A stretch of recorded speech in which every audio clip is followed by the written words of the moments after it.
Hello guys and welcome back to Planet 40k Tyranids. Now in today's video I want to talk about some units that I believe is going to be good for 10th edition. Now Warhammer community have released some articles relating to the Invasion High Fleet, so I've taken some information from that, taken some information from the 9th edition codex that we've already got. I'm trying to put two and two together in my predictions on which units I think are going to be pretty good for 10th edition. Now some of these units are already good, don't get me wrong, but some of them were a little bit underwhelming in 9th edition and maybe they're going to make a comeback. Before we get into this video guys, there is a Planet 40k giveaway on our Necrons channel at this moment in time, so if you want to get involved in that, there'll be a link in the description down below, or if I do remember, I'll be putting a link in the top right of your screen now. So you can click the link, get involved in that, and hopefully you'll be within a chance of winning this box set. Right, so without further ado, let's get on with what units I think are going to be good for 10th edition. So first of all, I'm going to start with the two little bugs that we've got for our Tyranid Codex, the Termagants and the Hormagaunts. Now, I believe they're going to be good for two different reasons here. The first reason is the AP reset that we're going to get for 10th edition. Everything's going down to 0 AP unless it's a really good weapon, then it will get a bit of AP. But what that means is anything that was already pretty low, but with lots of shots, is going to be good, because I think for the start of the edition anyway, the more shots you get, the better we're going to be. And for example, if you've got 30 Termagants with the Flesh Borers, that's going to be 30 shots at strength 5. Now it won't be any AP this time, but that's still 30 shots there, and when you're comparing it to other units in the game. But the real reason why I think these bugs are going to be good is for, well, they've introduced this new Invasion High Fleet. This is one of our new detachment, new High Fleets if you like, for 10th edition. And we get three options pre-game with this High Fleet. So the first one is really good against infantry and swarms, the second one is good against monsters and vehicles, and the third one is good against character models. Now they've not, at this moment in time, they've not completely confirmed what that precision ability is actually going to be. I've got my predictions already, and we'll go on to that later in this video because I've got some units that are going to relate to that. But when you've got a load of shots that they have, again 30 shots with your Termagant, so if you've got the Hormagaunts, you've got 30 of those, 3 attacks each, that's 90 attacks. I think that's where this game is going to be. It's all about quantity over quality. But here's the kicker. If for example you are taking the Hyper Aggression as your Invasion High Fleet ability, if you hit with a crucial hit, which is the new name for hitting on an unmodified hit roll of a 6, that's going to count as a lethal hit for this Invasion High Fleet. So what that means is going to automatically wound monsters and vehicles. So if you break that down, if you've got 90 attacks for example, in fact you may not even get 90 attacks because you're not going to get all the models into engagement range, but let's just say you got 20 models into engagement range just for the sake of argument, and it will make the maths easier. That's going to be 60 attacks. Now out of those 60 attacks, 10 of those are going to automatically wound, because on average when you've got 60 attacks, 10 of those will be a roll of a 6. So they're going to automatically wound because of the lethal hits ability. So instead of rolling a 5 or a 6 to wound these monsters and vehicles, they're automatically wounding.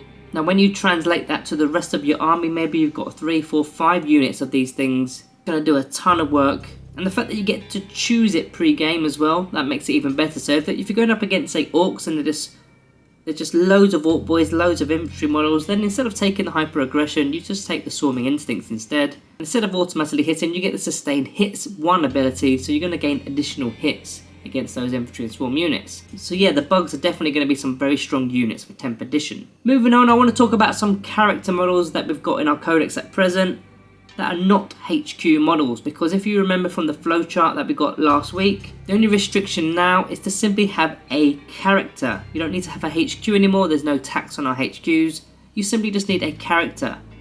Now don't get me wrong, some of our HQs are pretty good and pretty cheap as well, such as the Neurothrope is probably the best HQ in the codex, if not in the entire game. The Broodlord is also pretty cheap and does a good job, but you can now have the option of taking the Parasite or Mortrex or the Deathleaper.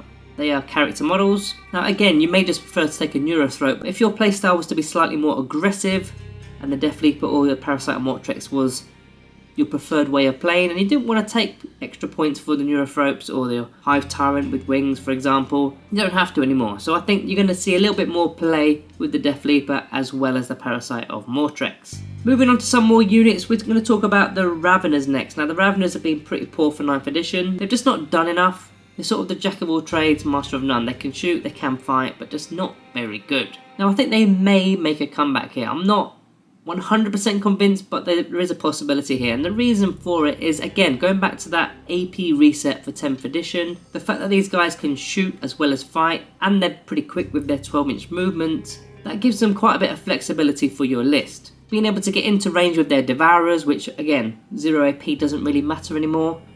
It's all about the amount of shots at this moment in time. Getting into range with those Devourers, currently they're Assault 5, Strength 4, no AP, 1 damage. That may change, but at this moment in time, that's what it is.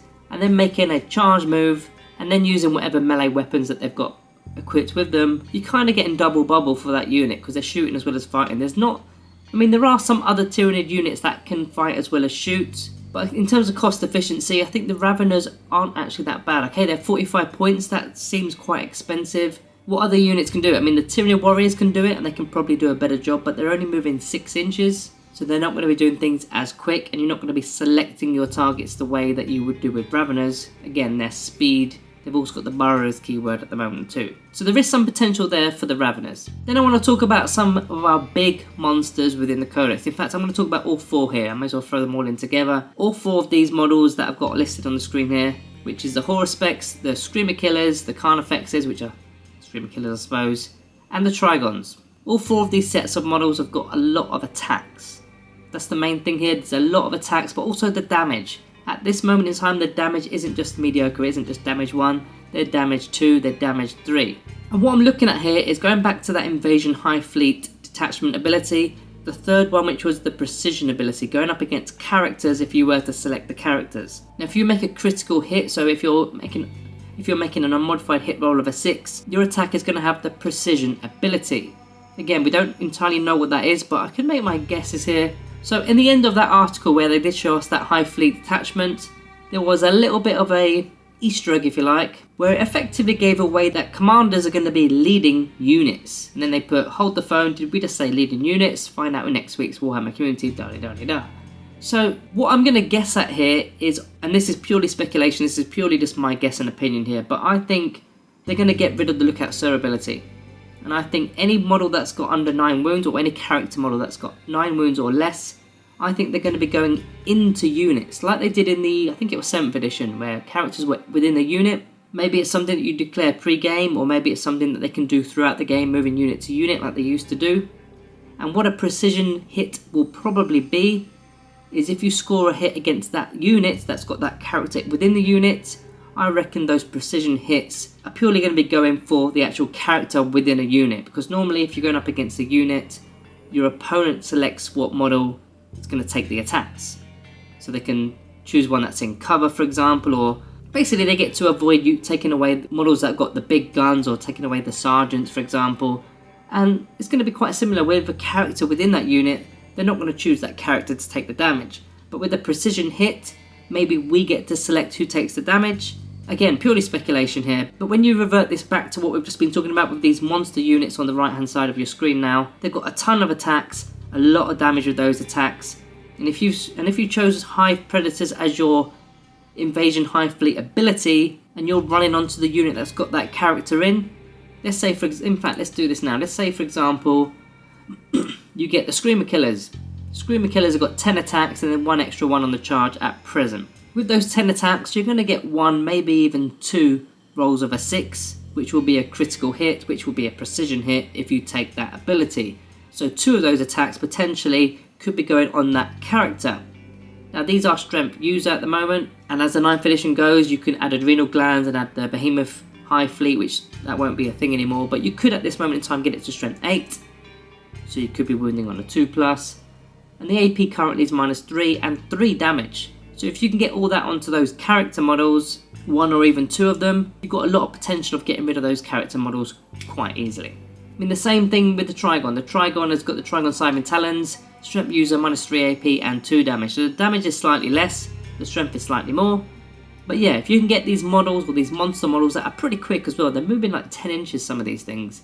If you can get them onto that unit that's got the characters in, if that is what the new 10th edition does with the characters, then yeah, our big melee monsters, the Haruspex, the Carnifexes, even the Trygon, which was a bit underwhelming in 9th edition. These could be doing severe damage to those characters, or those character heavy factions in particular. So yeah guys, that is 9 units that I believe are going to be better for 10th edition. Some of them are already pretty good, some of them are going to get even more better for me. Let me know what you think guys, and also what do you think about the precision ability? What do you think is going to happen? They are going to reveal this next weekend anyway, so we'll probably do a video covering that. So guys, that is it from me today. Thank you all for watching, and I'll see you in the next one.